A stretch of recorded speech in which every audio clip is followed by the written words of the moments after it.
ನನ್ನೆಲ್ಲ ಸ್ನೇಹಿತರಿಗೆ ತರಗತಿಗೆ ಸ್ವಾಗತ. ತರಗತಿ ಪ್ರಾರಂಭ ಮಾಡೋಕ್ಕಿಂತ ಮುಂಚಿತವಾಗಿ ನಮ್ಮ ಒಂದು ಯೂಟ್ಯೂಬ್ ಚಾನಲಿಗೆ ಸಬ್ಸ್ಕ್ರೈಬ್ ಆಗಿದ್ದ ಕೇಳ್ಕೊಳ್ಳುತ್ತಾ ಪ್ರತಿನಿತ್ಯ ತರಗತಿಗಳನ್ನು ವೀಕ್ಷಿಸಿ ಎಂದು ಹೇಳುತ್ತಾ ಇವತ್ತಿನ ಒಂದು ತರಗತಿಯನ್ನು ಪ್ರಾರಂಭ ಮಾಡ್ತಾ ಹೋಗೋಣ. ಇವತ್ತಿನ ತರಗತಿ ವಿಶೇಷವಾಗಿ ಮೌರ್ಯ ಸಾಮ್ರಾಜ್ಯದ ಬಗ್ಗೆ ಚರ್ಚೆ ಮಾಡ್ತಾ ಹೋಗ್ತೀವಿ. ಈ ಒಂದು ತರಗತಿಯೊಳಗೆ ಸಾಮ್ರಾಟ್ ಅಶೋಕನ ಬಗ್ಗೆ ತಿಳ್ಕೊಳ್ತಾ ಹೋಗ್ತೀವಿ. ಜೊತೆಗೆ ಕೌಟಿಲ್ಯ ಬರೆದಂಥ ಅರ್ಥಶಾಸ್ತ್ರದ ಬಗ್ಗೆ ತಿಳ್ಕೊಳ್ತಾ ಹೋಗ್ತೀವಿ. ಜೊತೆಗೆ ಆ ಒಂದು ಅಶೋಕನ ಶಾಸನಗಳ ಬಗ್ಗೆ ಈ ಒಂದು ತರಗತಿಯೊಳಗೆ ಸಂಪೂರ್ಣವಾಗಿ ಚರ್ಚೆ ಮಾಡ್ತಾ ಹೋಗ್ತವೆ. ಬನ್ನಿ ಚರ್ಚೆ ಮಾಡ್ತಾ ಹೋಗೋಣ. ಈ ಮೌರ್ಯ ಸಾಮ್ರಾಜ್ಯ ಈ ಭಾರತದಲ್ಲಿ ಮೊಟ್ಟ ಮೊದಲ ಸಾಮ್ರಾಜ್ಯ ಯಾವುದಪ್ಪ ಅಂದ್ರೆ ಆ ಒಂದು ಮೌರ್ಯ ಸಾಮ್ರಾಜ್ಯ ಅಂತ ಹೇಳ್ತಾ ಹೋಗ್ತೀವಿ. ಯಾಕಪ್ಪ ಅಂದ್ರೆ ಮೊದಲಿಗೆ ಒಂದು ಸಣ್ಣ ಪುಟ್ಟ ರಾಜಮನೆತನಗಳನ್ನು ಆಳ್ತಾ ಹೋಗ್ತವೆ. ಆ ಒಂದು ಸಣ್ಣ ಪುಟ್ಟ ರಾಜಮನೆತನದಲ್ಲಿ ಈ ಮಗಧ ಎಂಬ ರಾಜಮನೆತನವು ಆಳ್ತಾ ಹೋಗ್ತದೆ. ಅಂದ್ರೆ ಆ ಮಗಧ ರಾಜ ಯಾರಪ್ಪ ಅಂದ್ರೆ ಆ ಕೊನೆಯ ದೊರೆ ಯಾರಪ್ಪ ಅಂದ್ರೆ ಧನಾನಂದ ಅಂತ ಒಬ್ಬ ಕೊನೆಯ ರಾಜ ಇರ್ತಾ ಹೋಗ್ತಾನೆ. ಅದೊಂದು ಕಥೆ ಇದೆ. ಚಂದ್ರಗುಪ್ತ ಮೌರ್ಯನ ಯಾವ ರೀತಿ ಮೌರ್ಯ ಸಾಮ್ರಾಜ್ಯ ಸ್ಥಾಪನೆ ಮಾಡೋಕ್ಕೆ ಕೌಟಿಲ್ಯ ಯಾವ ರೀತಿ ಕಾರಣ ಅನ್ನೋದನ್ನು ಮತ್ತೆ ಒಂದು ಬರಬರ್ತಾ ತರಗತಿಯೊಳಗೆ ಚರ್ಚೆ ಮಾಡ್ತಾ ಹೋಗ್ತೀನಿ. ಈ ಮಗಧ ಕೊನೆಯ ಒಂದು ರಾಜ ಮನೆತನ ಅದಪ್ಪ ಮಗಧವನ್ನು ರಾಜವನ್ನು ಆಳ್ತಾ ಹೋಗ್ತಾರೆ. ಈ ಒಂದು ಮಗಧವನ್ನು ಸೋಲಿಸಿ ಚಂದ್ರಗುಪ್ತ ಮೌರ್ಯ ಏನು ಮಾಡ್ತಾ ಹೋಗ್ತಾನಪ್ಪ ಅಂದರೆ ಈ ಮೌರ್ಯ ಸಾಮ್ರಾಜ್ಯವನ್ನು ಸ್ಥಾಪನೆ ಮಾಡ್ತಾ ಹೋಗ್ತಾನೆ. ಜೊತೆಗೆ ಈ ಚಂದ್ರಗುಪ್ತ ಮೌರ್ಯನ ನಂತರ ಬಿಂದುಸಾರ ಮತ್ತು ಬಿಂದುಸಾರ ನಂತರ ಅಶೋಕ ಈ ಮನೆತನದ ಪ್ರಮುಖ ರಾಜರು ಅಂತ ನೋಡ್ತಾ ಹೋಗ್ತಾನೆ. ಅಂದರೆ ಚಂದ್ರಗುಪ್ತನ ಮೌರ್ಯ ನಂತರ ಬಿಂದುಸಾರ ಆಳ್ವಿಕೆ ಮಾಡ್ತಾ ಹೋಗ್ತಾನೆ. ಅದೇ ರೀತಿ ಅಶೋಕನು ಆಳ್ವಿಕೆ ಮಾಡ್ತಾ ಹೋಗ್ತಾನೆ. ವಿಶೇಷವಾಗಿ ಈ ಒಂದು ಮೌರ್ಯ ಸಾಮ್ರಾಜ್ಯದ ವಿಶೇಷವಾದ ಗಮನ ಕೊಡೋದಾದ ಈ ಒಂದು ಸಾಮ್ರಾಟ್ ಅಶೋಕನ ಬಗ್ಗೆ ವಿಶೇಷವಾದಂಥ ಗಮನವನ್ನು ಕೊಡ್ತಾ ಹೋಗಬೇಕು. ಜೊತೆಗೆ ಈ ಒಂದು ಮನೆತನವು ಚಂದ್ರಗುಪ್ತ ಮೌರ್ಯನಿಂದ ಸ್ಥಾಪನೆ ಆಗ್ತಾ ಹೋಗ್ತೈತಿ. ಜೊತೆಗೆ ಇವನ ಒಂದು ಪ್ರಖ್ಯಾತಿ ಅಂದರೆ ಇವ ಚಂದ್ರಗುಪ್ತ ಮೌರ್ಯ ಯಾವ ರೀತಿ ತನ್ನ ಒಂದು ಸಾಹಸ ಮತ್ತು ಸಾಧನೆಗಳು ಮಾಡ್ತಾ ಹೋಗ್ತಾನಪ್ಪ ಅಂದ್ರೆ ಆ ಗ್ರೀಕರ ರಾಯಭಾರಿ ಆದಂಥ ಆ ಮೆಗಸ್ತಾನಿಸನು ತನ್ನ ಕೃತಿಯೊಳಗೆ ಅಂದರೆ ಇಂಡಿಕಾ ಎಂಬ ಕೃತಿಯೊಳಗೆ ದಾಖಲೆ ಮಾಡ್ತಾ ಹೋಗ್ತಾನೆ. ಅಂದ್ರೆ ಆ ಚಂದ್ರಗುಪ್ತ ಮೌರ್ಯನ ಆ ಸಾಧನೆಗಳ ಬಗ್ಗೆ ಅವನ ಒಂದು ವೀರ ಶೌರ್ಯತನದ ಬಗ್ಗೆ ತನ್ನ ಒಂದು ಕೃತಿಯಾದಂಥ ಇಂಡಿಕಾ ಕೃತಿಯೊಳಗೆ ಆ ಒಂದು ಚಂದ್ರಗುಪ್ತ ಮೌರ್ಯನ ಬಗ್ಗೆ ಒಂದು ಇತಿಹಾಸ ತಿಳಿದು ಬರ್ತಾ ಹೋಗ್ತೈತಿ. ಜೊತೆಗೆ ಆ ಬೇರೆ ಗ್ರೀಕ್ ಬರಹಗಾರ ಕೃತಿಗಳಲ್ಲಿ ಇವರ ಒಂದು ಮಾಹಿತಿಗಳು ಕಾಣ್ತಾ ಹೋಗ್ತವೆ. ಜೊತೆಗೆ ಈ ಚಂದ್ರಗುಪ್ತನ ಮಂತ್ರಿಯಾಗಿದ್ದನು ಯಾರಪ್ಪ ಅಂದರೆ ವಿಷ್ಣುಗುಪ್ತ. ಈ ವಿಷ್ಣುಗುಪ್ತನನ್ನು ಕೌಟಿಲ್ಯ ಅಂತ ಕರಿತಾ ಹೋಗ್ತಾರೆ, ಚಾಣಕ್ಯ ಅಂತ ಕರಿತಾ ಹೋಗ್ತಾರೆ, ಜೊತೆಗೆ ವಿಷ್ಣುಗುಪ್ತ ಅಂತ ಕರಿತಾ ಹೋಗ್ತಾರೆ. ಈ ವಿಷ್ಣುಗುಪ್ತ ಯಾರ ಮಂತ್ರಿಯಪ್ಪ ಅಂದ್ರೆ ಆ ಚಂದ್ರಗುಪ್ತ ಮೌರ್ಯನ ಮಂತ್ರಿ ಆಗ್ತಾನೆ. ವಿಶೇಷವಾಗಿ ಈ ಮೌರ್ಯರ ಸಾಮ್ರಾಜ್ಯ ಸ್ಥಾಪನೆಗೆ ಮುಖ್ಯ ಕಾರಣಕರ್ತರು ಯಾರಪ್ಪ ಅಂದರೆ ಈ ವಿಷ್ಣುಗುಪ್ತನನ್ನು ನೋಡ್ತಾ ಹೋಗ್ತೀವಿ. ಜೊತೆಗೆ ಇವನೊಂದು ಕೃತಿ ಬರ್ತಾ ಹೋಗ್ತಾನೆ. ಯಾವುದಪ್ಪ ಅಂದ್ರೆ ಅರ್ಥಶಾಸ್ತ್ರ ಎಂಬ ಕೃತಿ ಬರ್ತಾ ಹೋಗ್ತಾನೆ. ಇದು ವಿಶೇಷವಾದಂಥ ಕೃತಿ ಆಗೋದನ್ನು ಕಾಣ್ತಾ ಹೋಗ್ತೀವಿ. ಜೊತೆಗೆ ಈ ಒಂದು ಅರ್ಥಶಾಸ್ತ್ರ ಯಾರು ಕೌಟಿಲ್ಯ ಬರೆದಂಥ ಅರ್ಥಶಾಸ್ತ್ರ ಗ್ರಂಥವು ಯಾವ ರೀತಿ ಬೆಳಕಿಗೆ ಬರೋದನ್ನು ನೋಡೋದಾದಪ್ಪ ಅಂದ್ರೆ 1902ರಲ್ಲಿ ಆ ಮೈಸೂರಿನ ಓರಿಯೆಂಟಲ್ ಗ್ರಂಥಾಲಯದೊಳಗೆ ಶ್ಯಾಮಶಾಸ್ತ್ರಿಯವರು ಇರ್ತಾ ಹೋಗ್ತಾರೆ. ಅಂದ್ರೆ 1902ರಾಗ ಮೈಸೂರಿನ ಓರಿಯೆಂಟ್ ಲೈಬ್ರರಿ ಅಥವಾ ಗ್ರಂಥಾಲಯದೊಳಗೆ ಶ್ಯಾಮಶಾಸ್ತ್ರಿಯವರು ಆ ಕೌಟಿಲ್ಯನು ರಚಿಸಿದಂಥ ಅರ್ಥಶಾಸ್ತ್ರದ ಹಸ್ತಪ್ರತಿಗಳನ್ನು ಪತ್ತೆ ಮಾಡ್ತಾರೆ. ಅಂದರೆ ಆ ಒಂದು ಗ್ರಂಥಾಲಯದೊಳಗೆ ಶ್ಯಾಮಶಾಸ್ತ್ರಿಯವರು ಆ ಕೌಟಿಲ್ಯನು ರಚಿಸಿದಂಥ ಅರ್ಥಶಾಸ್ತ್ರದ ಹಸ್ತಪ್ರತಿಯನ್ನು ಪತ್ತೆ ಮಾಡ್ತಾ ಹೋಗ್ತಾರೆ. ಜೊತೆಗೆ ಈ ಒಂದು ಕೃತಿಯನ್ನು ಪಾಶ್ಚಾತ್ಯ ಜಗತ್ತು ಕಂಡುಕೊಟ್ಟಂಥ ಅರ್ಥಶಾಸ್ತ್ರಕ್ಕಿಂತ ವಿಭಿನ್ನವಾಗಿರೋದನ್ನು ಕಾಣ್ತಾ ಹೋಗ್ತಾರೆ. ಅಂದರೆ ಆಡಮ್ ಸ್ಮಿತ್ ಅವರು ಬರಿತಾ ಹೋಗ್ತಾರೆ ಸಂಪತ್ತುಗಳ ಅಧ್ಯಯನ. ಅದನ್ನು ಏನು ತಗೊಳ್ತಪ್ಪ ಅಂದ್ರೆ ಅವರನ್ನು ಅರ್ಥಶಾಸ್ತ್ರದ ಪಿತಾಮಹ. ಆದರೂ ಕೂಡ ಇವರು ಅರ್ಥಶಾಸ್ತ್ರಕ್ಕೆ ಬರೆದಿದ್ದರೂ ಕೂಡ ಒಂದು ರೀತಿ ವಿಭಿನ್ನವಾಗಿರೋದನ್ನು ಕಾಣ್ತಾ ಹೋಗ್ತೀವಿ. ಆಡಮ್ ಸ್ಮಿತ್ ಅವ್ರಿಗಿಂತ ಅರ್ಥಶಾಸ್ತ್ರದಲ್ಲಿ ಈ ಒಂದು ಕೃತಿಯನ್ನು ಬರ್ತಾ ಹೋಗ್ತಾರೆ. ಜೊತೆಗೆ ಈ ಒಂದು ಅರ್ಥಶಾಸ್ತ್ರದಲ್ಲಿ ಏನು ಕಾಣ್ತಾವಪ್ಪ ಅಂದ್ರೆ ಆ ರಾಜ್ಯಾಡಳಿತದ ಕ್ರಮಗಳ ಬಗ್ಗೆ ನೋಡ್ತಾ ಹೋಗ್ತೀವಿ. ಅರಸ ಯಾವ ರೀತಿ ಇರೋದು ಬೇಕಂತ ನೋಡ್ತಾ ಹೋಗ್ತೀವಿ. ಪ್ರಧಾನಿ ತನ್ನ ಜವಾಬ್ದಾರಿಗಳು ಏನು ಅನ್ನೋದನ್ನು ತಿಳಿಸ್ತಾ ಹೋಗ್ತಾನೆ. ಜೊತೆಗೆ ಆ ವಿದೇಶಾಂಗ ನೀತಿಯನ್ನು ಯಾವ ರೀತಿ ಒಂದು ನಿರ್ವಹಣೆ ಮಾಡ್ತಾ ಹೋಗ್ಬೇಕು ಮತ್ತು ಹಣಕಾಸಿನ ನಿರ್ವಹಣೆ ಯಾವ ರೀತಿ ಇದೆ ಅನ್ನೋದನ್ನು ಚರ್ಚೆ ಮಾಡ್ತಾ ಹೋಗ್ತಾರೆ.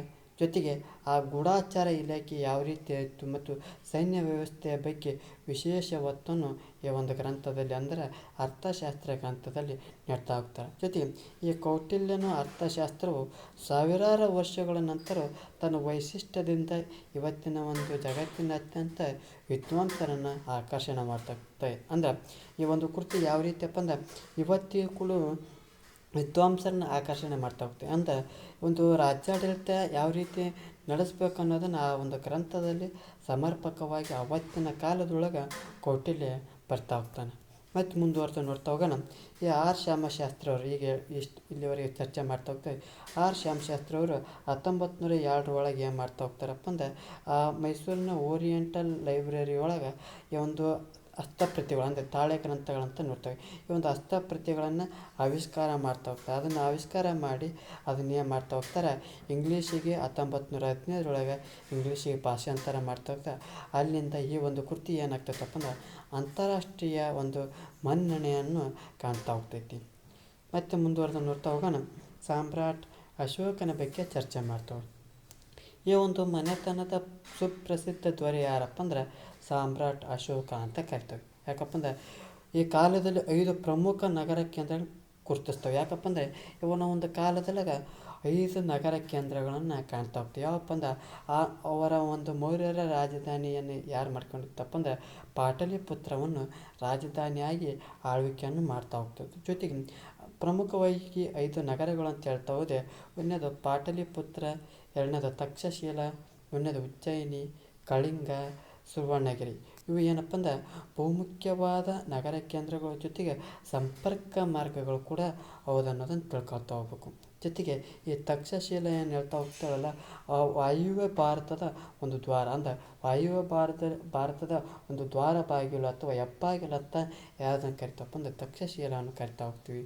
ಜೊತೆಗೆ ಈ ಒಂದು ಉಜ್ಜಯಿನಿ ಅಂತ ಪ್ರದೇಶ ಉತ್ತರದಿಂದ ದಕ್ಷಿಣದ ಒಂದು ವ್ಯಾಪಾರ ಮಾರ್ಗ. ಅಂದರೆ ಈ ಉಜ್ಜಯಿನಿ ಯಾವ ರೀತಿ ಸಂಪರ್ಕ ಮಾರ್ಗಪ್ಪ ಅಂದ್ರೆ ಆ ಉತ್ತರದಿಂದ ಬರುವಂಥ ವ್ಯಾಪಾರ ಮಾರ್ಗವನ್ನು ದಕ್ಷಿಣದ ವ್ಯಾಪಾರ ಮಾರ್ಗಕ್ಕೆ ಅನುಕೂಲ ಮಾಡ್ತಾ ಹೋಗ್ತಿತ್ತು.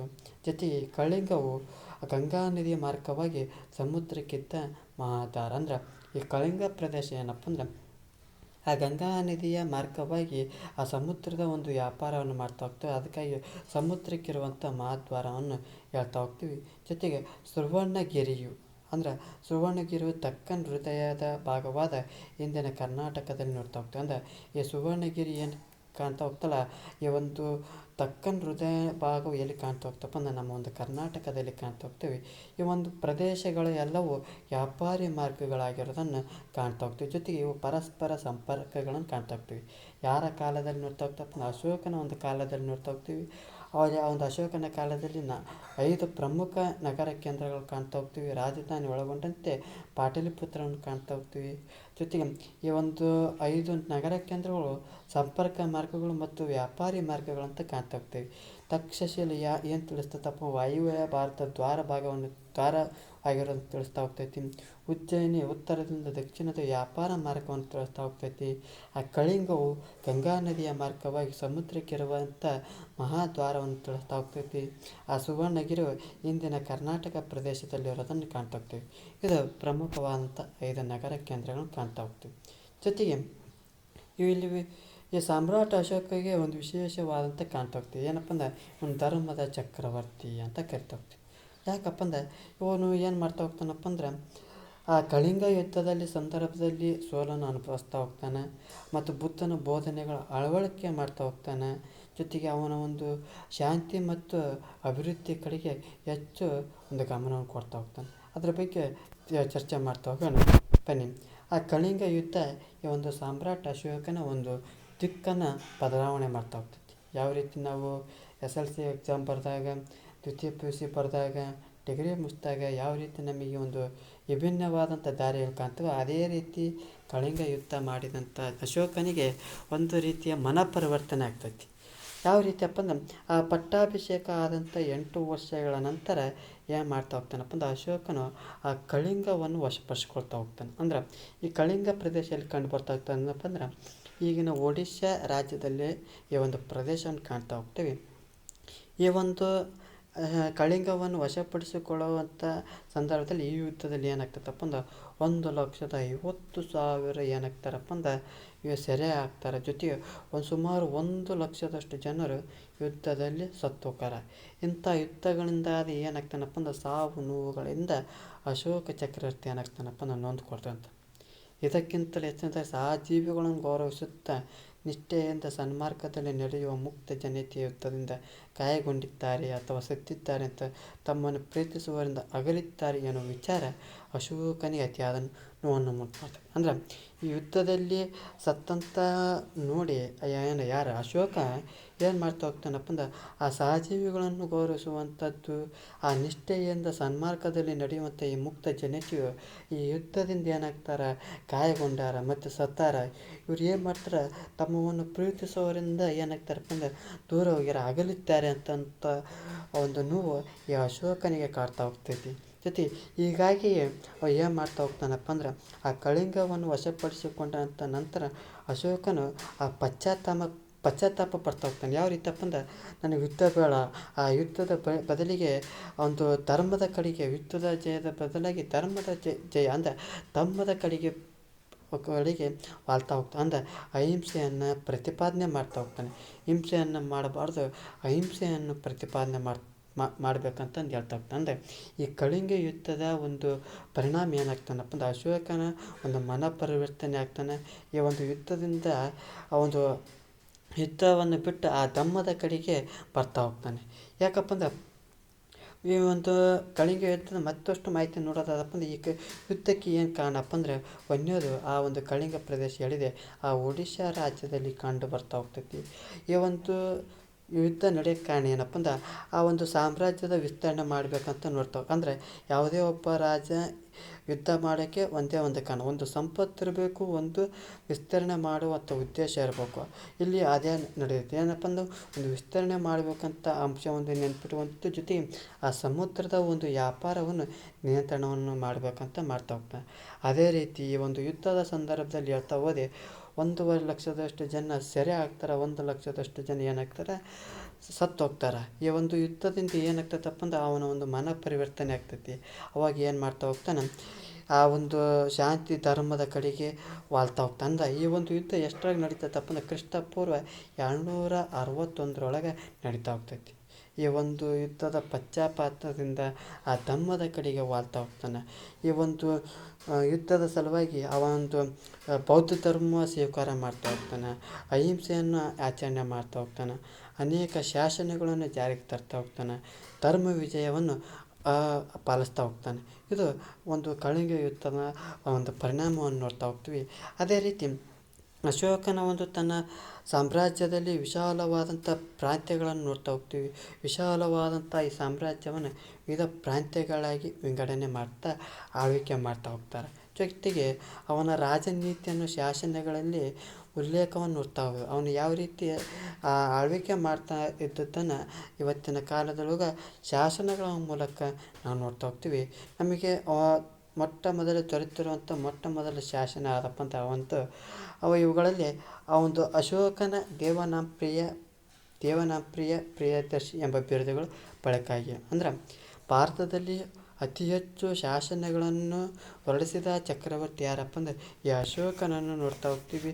ಜೊತೆಗೆ ಈ ಶಾಸನಗಳ ಪಿತಾಮಹ ಅಂದರೂ ಕೂಡ ಅಶೋಕನಂತ ಕಥೆ. ಯಾಕಪ್ಪ ಅಂದ್ರೆ ಅಷ್ಟು ಈ ಒಂದು ಶಾಸನಗಳನ್ನು ಹೊರಿಸ್ತಾ ಹೋಗ್ತಾನೆ. ಆದರೆ ಆ ಒಂದು ಪುರಾತತ್ವ ತಜ್ಞರಿಗೆ ಒಂದು ಪ್ರಶ್ನೆ ಕಾಡ್ತಾ ಹೋಗ್ತೈತಿ. ಯಾವ ಶಾಸನಗಳಲ್ಲಿ ನೋಡಿದರೂ ಕೂಡ ದೇವನಾಂಪ್ರಿಯ ಪ್ರಿಯದರ್ಶಿ ಎಂಬ ಈ ಒಂದು ಪದನ ಕಾಣ್ತಾ ಹೋಗ್ತೈತಿ. ಇದು ಯಾರ ಒಂದು ಶಾಸನ ಅನ್ನೋದು ಗೊಂದಲ ಆಗ್ತಾ ಹೋಗ್ತೈತಿ. ಅವಾಗ ಏನಾಗ್ತೈತಪ್ಪ ಅಂದ್ರೆ ರಾಯಚೂರು ಜಿಲ್ಲೆಯಲ್ಲಿರುವಂಥ ಈ ಮಸ್ಕಿ ಗ್ರಾಮದಲ್ಲಿರುವಂಥ ಒಂದು ಮಸ್ಕಿ ಶಾಸನ ಸಿಗ್ತಾ ಹೋಗ್ತೈತಿ. ಆ ಒಂದು ಮಸ್ಕಿ ಶಾಸನದೊಳಗೆ ಏನು ಸಿಗ್ತಾ ಹೋಗ್ತೈತಪ್ಪ ಅಂದ್ರೆ ಆ ದೇವನಾಂಪ್ರಿಯ ಅಶೋಕ ಅಂತಂದು ಒಂದು ಅಕ್ಷರ ಕಾಣ್ತಾ ಹೋಗ್ತೈತಿ. ಅಂದ್ರೆ ಈ ಒಂದು ದೇವನಾಂಪ್ರಿಯ ಬೇರೆ ಯಾರಲ್ಲ, ಈ ಸಾಮ್ರಾಟ್ ಅಶೋಕನೇ ಅಂತಂದು ಈ ಒಂದು ಶಾಸನದ ಒಂದು ಮೂಲಕ ಈ ಒಂದು ಅಶೋಕನ ಶಾಸನಗಳನ್ನು ಕಂಡುಹಿಡ್ತಾ ಹೋಗ್ತಾರೆ. ಅಂದ್ರೆ ಅನೇಕ ಶಾಸನಗಳು ಕಾಣ್ತಾ ಹೋಗ್ತೀವಿ. ಯಾಕಪ್ಪ ಅಂದ್ರೆ ಅಷ್ಟು ಕರ್ನಾಟಕದಲ್ಲಿ 5 ಜಿಲ್ಲೆಗಳಲ್ಲಿ ಕಾಣ್ತಾ ಹೋಗ್ತೇವೆ ಮತ್ತು ಇಡೀ ಭಾರತದಾದ್ಯಂತ ಈ ಒಂದು ಅಶೋಕನ ಶಾಸನ ಕಾಣ್ತಾ ಹೋಗ್ತೇವೆ. ಅವನ ಬಿರುದು ಏನಪ್ಪ ಅಂದ್ರೆ ಪ್ರಿಯದರ್ಶಿ ಎಂಬ ಅವನ ಬಿರುದಾಗಿತ್ತು. ಜೊತೆಗೆ ಆ ಒಂದು ರಾಯಚೂರು ಜಿಲ್ಲೆಯಲ್ಲಿರುವ ಮಸ್ಕಿ ಶಾಸನದ ಮೂಲಕ ಈ ಒಂದು ಬಿರುದು ಯಾರ್ದಪ್ಪ ಅಂದರೆ ಅಶೋಕನ ಒಂದು ಬಿರುದುಗಳಾಗಿರೋದನ್ನು ಕಾಣ್ತಾ ಹೋಗ್ತೀವಿ. ಹೀಗೆ ಅಶೋಕ ಈ ಒಂದು ಕಳಿಂಗ ಯುದ್ಧದ ನಂತರ ಅಪಾರವಾದಂಥ ಪ್ರಾಣಿಯ ಹಾನಿಯಾದ್ದರಿಂದ ಬದಲಾಗ್ತಾ ಹೋಗ್ತಾನೆ. ಆ ಬುದ್ಧನು ಬೋಧಿಸಿದಂಥ ದಯೆಯನ್ನು ಇವನಿಗೆ ಒಂದು ಪ್ರಭಾವವನ್ನು ಬೀರ್ತಾ ಹೋಗ್ತೈತಿ.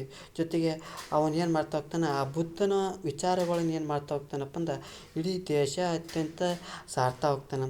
ಈ ಒಂದು ಕಾರ್ಯಕ್ಕಾಗಿ ಧರ್ಮ ಮಹಾಮಾತರನ್ನು ನೇಮಕ ಮಾಡ್ತಾ ಹೋಗ್ತಾನೆ. ಈ ಧರ್ಮ ಮಹಾಮಾತರು ಅಂದ್ರೆ ಏನು ಮಾಡ್ತಾರಪ್ಪ ಅಂದ್ರೆ ಈ ಬೌದ್ಧ ಧರ್ಮದ ವಿಚಾರಧಾರೆಗಳನ್ನು ಇಡೀ ದೇಶಾದ್ಯಂತ ಪ್ರಸಾರ ಮಾಡೋದಕ್ಕಾಗಿ ಇವರನ್ನು ನೇಮಕ ಮಾಡ್ತಾ ಹೋಗ್ತಾರೆ. ಯಾರು? ಅಶೋಕ ಮಾಡ್ತಾ ಹೋಗ್ತಾರೆ. ಯಾರನ್ನು? ಧರ್ಮ ಮಹಾಮಾತರನ್ನು ನೇಮಕ ಮಾಡ್ತಾ ಹೋಗ್ತಾನೆ. ಈ ಅಶೋಕನು ಹೊರಡಿಸಿದ ಶಾಸನಗಳಲ್ಲಿ ಆ ಧರ್ಮದ ವಿಚಾರಗಳು ವ್ಯಕ್ತವಾಗೋದನ್ನು ಕಾಣ್ತಾ ಹೋಗ್ತೀವಿ. ಅಂದ್ರೆ ಇವು ಅಶೋಕ ಧರ್ಮವೆಂದೇ ಪ್ರಖ್ಯಾತವಾಗಿರೋದನ್ನು ಕಾಣ್ತಾ ಹೋಗ್ತೀವಿ. ಅಂದ್ರೆ ಆ ಒಂದು ಬೌದ್ಧ ಧರ್ಮದ ವಿಚಾರಧಾರೆಗಳು ತನ್ನ ಒಂದು ಶಾಸನದೊಳಗೆ ಕಾಣ್ತಾ ಹೋಗ್ತಾನೆ. ಜೊತೆಗೆ ಆ ಒಂದು ವಿಚಾರಧಾರೆಗಳು ಅಶೋಕ ಧರ್ಮವೊಂದೇ ಪ್ರಖ್ಯಾತವಾಗಿರೋದನ್ನು ಕಾಣ್ತಾ ಹೋಗ್ತೀವಿ. ಅದೇ ರೀತಿ ಈ ಒಂದು ಅಶೋಕನ ಅನೇಕ ಶಾಸನಗಳು ಯಾವ ಭಾಷೆಯಲ್ಲಿ ಇರೋದನ್ನು ಕಾಣ್ತಾವಪ್ಪ ಅಂದ್ರೆ ಆ ಪ್ರಾಕೃತ ಭಾಷೆಯಲ್ಲಿರೋದನ್ನು ಕಾಣ್ತಾ ಹೋಗ್ತೀವಿ. ಲಿಪಿ ಬ್ರಾಹ್ಮಿ ಲಿಪಿಯೊಳಗೆ ಕಾಣ್ತಾ ಹೋಗ್ತೀವಿ. ಅಂದ್ರೆ ಇಲ್ಲಿಯವರೆಗೆ ಏನು ಸಿಕ್ಕಂಥ ಶಾಸನಗಳೇನು ಅದಾವಲ್ಲ, ಅತಿ ಹೆಚ್ಚಾಗಿ ಯಾವ ಭಾಷೆಯಲ್ಲಿ ಇವಪ್ಪ ಅಂದ್ರೆ ಪ್ರಾಕೃತ ಭಾಷೆಯಲ್ಲಿದೆ. ಲಿಪಿ ಬ್ರಾಹ್ಮಿ ಲಿಪಿಯೊಳಗೆ ಇರ್ತಾ ಹೋಗ್ತೈತಿ. ಜೊತೆ ಕರ್ನಾಟಕದಲ್ಲಿ ಎಲ್ಲಿ ನೋಡ್ತಾ ಹೋಗ್ತಾವಪ್ಪ ಅಂದ್ರೆ ಆ ಚಿತ್ರದುರ್ಗ ಜಿಲ್ಲೆಯ ಬ್ರಹ್ಮಗಿರಿಯೊಳಗೆ ಅಶೋಕನ ಶಿಲಾಶಾಸನಗಳು ಕಾಣ್ತಾ ಹೋಗ್ತೀವಿ. ಜೊತೆಗೆ ಅಶೋಕನ ಸಾರನಾಥದ ಸ್ತಂಭವೊಂದರಲ್ಲಿ ವ್ಯಕ್ತವಾಗಿರುವಂಥ ಚಿಹ್ನೆಯನ್ನು ಇಂದು ನಾವು ಭಾರತದ ರಾಜ ಲಾಂಛನವನ್ನು ಬಳಸಿಕೊಂಡಿದ್ದೇವೆ. ಅಂದ್ರೆ ಈ ಒಂದು ಅಶೋಕನ ಶಿಲಾಶಾಸನಗಳು ಎಲ್ಲಿ ಸಾರನಾಥದ ಸ್ತಂಭ ಶಾಸನದೊಳಗೆ ಸಾರನಾಥ ಸ್ತಂಭದೊಳಗೆ ನಾಲ್ಕು ಮುಖದ ಸಿಂಹದ ಒಂದು ಚಿಹ್ನೆಯನ್ನು ನೋಡ್ತಾ ಹೋಗ್ತೀವಿ. ಈ ಒಂದು ಚಿಹ್ನೆಯನ್ನು ಏನು ಮಾಡ್ತಾ ಹೋಗ್ತಾರೆ, ನಮ್ಮ ಭಾರತ ಸರ್ಕಾರ ರಾಜ್ಯ ಲಾಂಛನವಾಗಿ ಅಳವಡಿಸಿಕೊಂಡಿರೋದನ್ನು ಕಾಣ್ತಾ ಹೋಗ್ತೀವಿ. ಎಲ್ಲಿ ಯಾವುದರ ಮೂಲಕ ನೋಡ್ತಾ ಹೋಗ್ತಪ್ಪ ಅಂದ್ರೆ ಆ ಸಾರನಾಥದ ಸ್ತಂಭವೊಂದರಲ್ಲಿ ಕಂಡು ಬರುವಂಥ ನಾಲ್ಕು ಮುಖದ ಸಿಂಹದ ಒಂದು ಆಕರ್ಷಕ ಧರ್ಮಚಕ್ರವನ್ನು ನಾವು ನೋಡ್ತಾ ಹೋಗ್ತೀವಿ. ಮತ್ತೆ ಮುಂದುವರೆದು ನೋಡ್ತಾ ಹೋಗೋಣ. ಈ ಒಂದು ಅಶೋಕನ ಆಡಳಿತ ಮತ್ತು ಕೃಷಿ ವ್ಯಾಪಾರ ಯಾವ ರೀತಿ ಇತ್ತಪ್ಪ ಅಂದ್ರೆ ವ್ಯಾಪಕವಾದಂಥ ವ್ಯಾಪಾರ ಕೃಷಿ ಈ ಒಂದು ಬೆಳವಣಿಗೆಯನ್ನು ಈ ಒಂದು ಕಾಲದಲ್ಲಿ ಅತ್ಯುತ್ತಮವಾದಂಥ ಕಾಣ್ತಾ ಹೋಗ್ತೀವಿ. ಯಾಕಪ್ಪ ಅಂದ್ರೆ ಈ ಒಂದು ಕೃಷಿಯನ್ನು ಹೆಚ್ಚಿಸಲು ಸರ್ಕಾರ ಏನು ಮಾಡ್ತಾ ಹೋಗ್ತೈತಪ್ಪ ಅಂದ್ರೆ ಆ ವಿವಿಧ ಕಾರ್ಯಕ್ರಮಗಳನ್ನು ಹಮ್ಮಿಕೊಳ್ತಾ ಇತ್ತು. ಆ ಕೃಷಿಯನ್ನು ಹೆಚ್ಚಿಸುವಂಥ ಸಲುವಾಗಿ ವಿಶೇಷವಾದಂಥ ಕಾರ್ಯಕ್ರಮಗಳನ್ನು ಹಮ್ಮಿಕೊಳ್ತಾ ಇದ್ರು. ಜೊತೆಗೆ ವಿಶೇಷ ತೆರಿಗೆ ವಿನಾಯಿತಿಗಳನ್ನು ಆ ಸೌಲಭ್ಯಗಳನ್ನು ನೀಡ್ತಾ ಇದ್ರು. ಜೊತೆಗೆ ವಿಶಾಲವಾದಂಥ ಭೂಪ್ರದೇಶದ ಆಳ್ವಿಕೆಯನ್ನು ನಡೆಸಲು ಅಧಿಕಾರಿಗಳು ಇರೋದನ್ನು ಕಾಣ್ತಾ ಹೋಗ್ತೀವಿ. ಜೊತೆಗೆ ಶಾಶ್ವತ ಸೈನ್ಯದ ಅಗತ್ಯವೂ ಅವರಿಗಿತ್ತು. ಅಂದ್ರೆ ಆ ಒಂದು ವಿಶೇಷವಾದ ತೆರಿಗೆ ವಿನಾಯಿತಿಗಳನ್ನು ನೀಡ್ತಾ ಹೋಗ್ತಿದ್ರು. ಜೊತೆಗೆ ವಿಶಾಲ ಭೂಪ್ರದೇಶ ಆಗಿದ್ದರಿಂದ ಆ ಒಂದು ಆಳ್ವಿಕೆಯನ್ನು ನಡೆಸಲು ವಿವಿಧ ಅಧಿಕಾರಿಗಳು ಇರೋದನ್ನು ಕಾಣ್ತಾ ಹೋಗ್ತೀವಿ. ಜೊತೆಗೆ ಇಲ್ಲಿ ಮುಖ್ಯವಾಗಿ ಏನು ಬೇಕಾಗಿತ್ತಪ್ಪ ಅಂದ್ರೆ ಶಾಶ್ವತ ಸೈನ್ಯ. ಯಾಕಪ್ಪ ಅಂದರೆ ವಿಶಾಲವಾದಂಥ ಭೂಪ್ರದೇಶ ಇರೋದ್ರಿಂದ ಅಲ್ಲಿ ಆಳ್ವಿಕೆಗಿಂತ ಮುಂಚಿತವಾಗಿ ಶಾಶ್ವತ ಒಂದು ಸೈನ್ಯದ ಅಗತ್ಯವಿರೋದನ್ನು ಕಾಣ್ತಾ ಹೋಗ್ತೀವಿ. ಇವೆಲ್ಲವನ್ನು ನೆರವೇರಿಸೋಕ್ಕೆ ಏನು ಬೇಕಾಗಿತ್ತಪ್ಪ ಅಂದ್ರೆ ತೆರಿಗೆ ಬೇಕಾಗಿತ್ತು. ಏನು ಬೇಕಾಗಿತ್ತು? ತೆರಿಗೆ ಬೇಕಾಗಿತ್ತು. ಜೊತೆಗೆ ಇದಲ್ಲದೆ ಭೂಕಂದಾಯವು ಸಹ ರಾಜನ ಒಂದು ಮೂಲ ಆದಾಯವಾಗಿತ್ತು. ಅಂದ್ರೆ ಈ ಭೂಕಂದಾಯವು ರಾಜನ ಮೂಲ ಆದಾಯವಾಗಿರೋದನ್ನು ಕಾಣ್ತಾ ಹೋಗ್ತೀವಿ. ಇವುಗಳ ಸಂಗ್ರಹಣೆಯಲ್ಲಿ ವಿವಿಧ ಅಧಿಕಾರಿಗಳು ಶ್ರಮಿಸ್ತಾ ಹೋಗ್ತಿದ್ರು. ಅಂದ್ರೆ ಈ ಒಂದು ತೆರಿಗೆಯ ಸಂಗ್ರಹಣೆ ಮಾಡೋಕ್ಕೆ ವಿವಿಧ ವರ್ಗದ ಅಧಿಕಾರಿಗಳು ಏನು ಮಾಡ್ತಾ ಹೋಗ್ತಿದ್ದಪ್ಪ ಅಂದ್ರೆ ನಿರ್ವಹಣೆ ಮಾಡ್ತಾ ಹೋಗ್ತಿದ್ರು. ಜೊತೆಗೆ ಈ ಗೂಢಚಾರರು ಅತ್ಯುತ್ತಮವಾದ ಕೆಲಸವನ್ನು ಮಾಡ್ತಾಯಿತ್ತು. ಯಾಕಪ್ಪ ಅಂದ್ರೆ ಆ ಗೂಢಚಾರರು ತಮ್ಮ ಒಂದು ಮಾಹಿತಿಗಳನ್ನು ರಾಜನಿಗೆ ತಿಳಿಸ್ತಾ ಹೋಗ್ತಿದ್ರು. ಜೊತೆಗೆ ನದಿ ಹಾಗೂ ಭೂ ಆದಿಗಳನ್ನು ನಿಯಂತ್ರಿಸುವ ಮೂಲಕ ವ್ಯಾಪಾರ ಮತ್ತು ವಾಣಿಜ್ಯದ ಮೇಲೆ ಹತೋಟಿಯನ್ನು ಸಾಧ್ತಾ ಇತ್ತು. ಅಂದ್ರೆ ನದಿಗಳ ಮೂಲಕ ಮತ್ತು ಭೂ ಆದಿಗಳ ಮೂಲಕ ಏನು ಮಾಡ್ತಾ ಹೋಗ್ತದಪ್ಪ ಅಂದರೆ ವ್ಯಾಪಾರವನ್ನು ಮಾಡ್ತಾ ಹೋಗ್ತಿದ್ರು ಮತ್ತು ವಾಣಿಜ್ಯದ ಮೇಲೆ ತಮ್ಮ ಒಂದು ಹತೋಟಿಯನ್ನು ನಿಯಂತ್ರಣವನ್ನು ಮಾಡ್ತಾ ಹೋಗ್ತಿದ್ರು. ಇಲ್ಲಿವರೆಗೆ ಏನು ನೋಡ್ತಾ ಹೋದೆಯಪ್ಪ ಅಂದರೆ ಆ ಒಂದು ಮೌರ್ಯರ ಸಾಮ್ರಾಜ್ಯದ ಬಗ್ಗೆ ತಿಳ್ಕೊಂಡು ಈ ಒಂದು ತರಗತಿ ಇಷ್ಟವಾಗಿದ್ದರೆ ದಯವಿಟ್ಟು ನಮ್ಮ ಒಂದು ಯೂಟ್ಯೂಬ್ ಚಾನಲಿಗೆ ಸಬ್ಸ್ಕ್ರೈಬ್ ಆಗಿ ಅಂತ ಕೇಳ್ಕೊಳುತ್ತಾ, ನಮ್ಮ ಒಂದು ತರಗತಿ ಇಷ್ಟ ಆಗಿದ್ದರೆ ಖಂಡಿತವಾಗಿ ಲೈಕ್ ಮಾಡಿ, ಇಲ್ಲದಿದ್ದರೆ ಡಿಸ್ಲೈಕ್ ಮಾಡಿ. ಏನಾದರೂ ದೋಷಗಳು ಮತ್ತು ನಿಮ್ಮೊಂದು ಏನಾದರೂ ಪ್ರಶ್ನೆಗಳಿದ್ದರೆ ಕಮೆಂಟ್ ಬಾಕ್ಸ್ನ ಮೂಲಕ ತಿಳಿಸಿ ಅಂತ ಕೇಳ್ಕೊಳುತ್ತಾ ಇವತ್ತಿನ ಒಂದು ತರಗತಿಯನ್ನು ಮುಗಿಸ್ತಾ ಇದ್ದೇನೆ. ಮುಂದಿನ ತರಗತಿಯಲ್ಲಿ ವಿಶೇಷವಾದಂಥ ವಿಷಯವನ್ನು ತೆಗೆದುಕೊಂಡು ಬರ್ತಾ ಇದ್ದೇನೆ. ಎಲ್ಲರಿಗೂ ಧನ್ಯವಾದಗಳು.